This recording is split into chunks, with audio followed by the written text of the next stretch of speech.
All right, let's dive right into this explainer. Because right now, there is this massive, almost slow motion collision happening in the tech industry.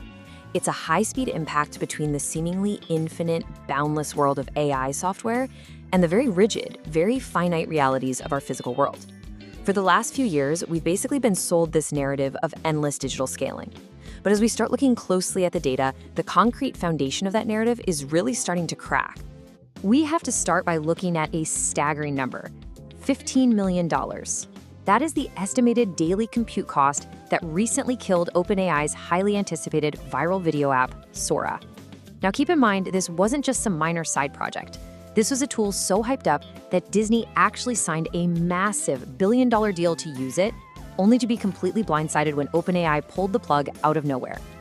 Despite having 1 million downloads in days and generating all this massive viral attention, the app pulled in a measly $2.1 million in lifetime revenue against that absolutely crushing $15 million daily burn rate.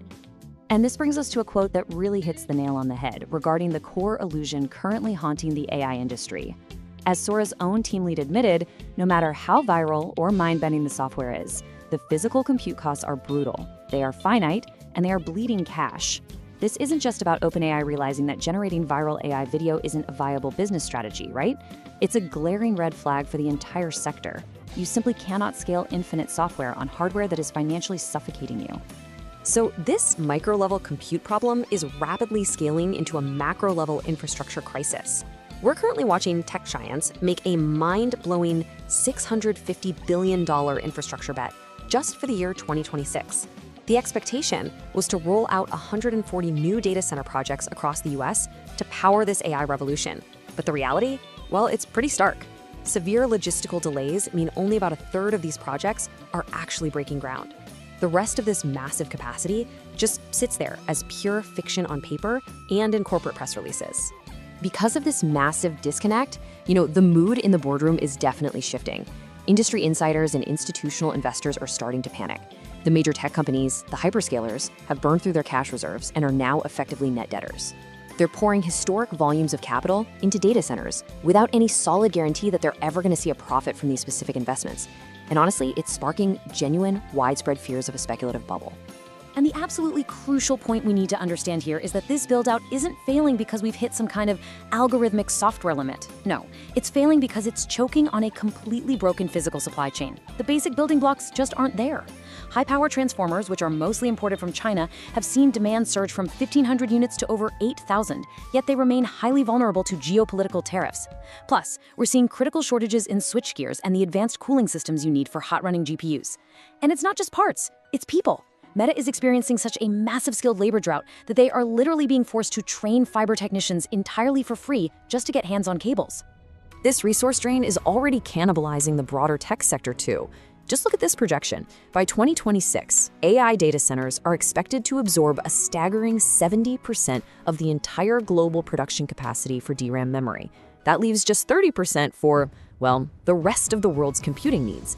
We've already seen consumer memory kit prices triple in the span of 3 months due to this hoarding.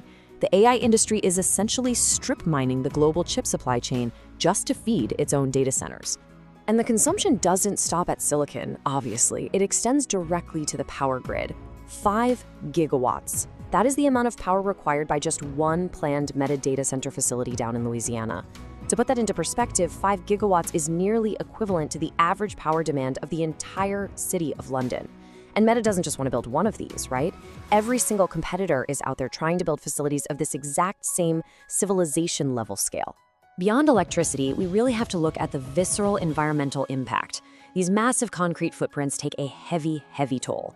A single hyperscale data center can consume up to 2 million gallons of water every single day just to keep the servers from melting down. And because you have to add industrial coolants and antifreeze to these systems, there's a severe and growing risk of releasing non-removable PFAS, those so-called forever chemicals, back into local community water treatment plants. So when we contrast the corporate pitch with the reality for everyday people, an incredibly stark divide emerges. Corporations show up promising thousands of jobs, massive tax revenues, a new industrial revolution, all of it. But the local community reality? Well, these highly automated facilities often employ fewer than 150 permanent workers. On top of that, companies negotiate these aggressive property tax abatements that actually strip millions of potential tax dollars away from local public schools. And instead of a gleaming digital revolution, residents are left dealing with deafening low-frequency humming from cooling fans that literally vibrates through their walls and heavy sediment suddenly appearing in their topwater. And as a direct result of this unprecedented grid demand, everyday consumers are quite literally paying the price. We've seen a 50% spike in Pacific Power utility bills in Oregon since 2020. Down in Georgia, utility rates have been hiked 6 separate times in a short window, jumping 24% just to accommodate data center demand. Local families end up subsidizing the power costs of trillion-dollar tech companies, and it leads to utility bills that are absolutely crushing household budgets. But, as you might expect, local communities aren't taking this quietly. Fierce grassroots pushback is having a measurable, devastating impact on the AI roadmap. Project cancellations strictly due to community opposition have literally quadrupled in just 1 year, jumping from 6 canceled projects in 2024 to at least 25 canceled projects in 2025. This resistance is rapidly escalating from a frustrating kitchen table issue into a major systemic political blockade. The state of Maine actually passed a statewide ban on new data center builds until late 2027. According to recent polling, 65% of Americans now firmly oppose having data centers built in their communities. And the tension has risen to such a level that, according to reports, the FBI has even classified anti-AI and anti-tech sentiment as an emerging domestic threat, warning of large-scale protests and civil unrest.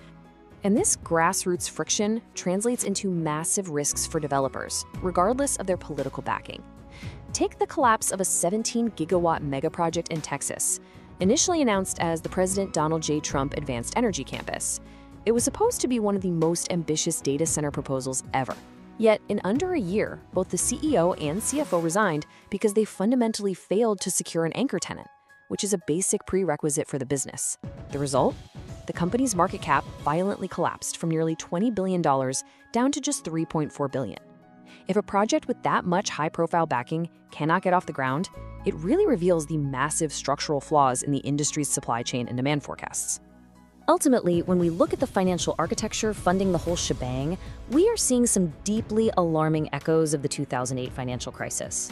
Right now, over $34 billion in data center bonds have been issued to the market. The vast majority of these are rated A, meaning they're supposedly incredibly safe enough for pension funds to buy. But here is the massive red flag. These supposedly safe bonds are currently paying out 8% to 12% in interest. Those are junk bond level yields. What that implies is that the private market is quietly pricing in a massive amount of hidden systemic risk into this AI infrastructure build-out. The AI industry kind of just assumed infinite grid capacity, infinite supply chains, and infinite community patience. And well, absolutely none of those assumptions are holding true. So I want to leave you stakeholders with this final, provocative thought to take away from this explainer.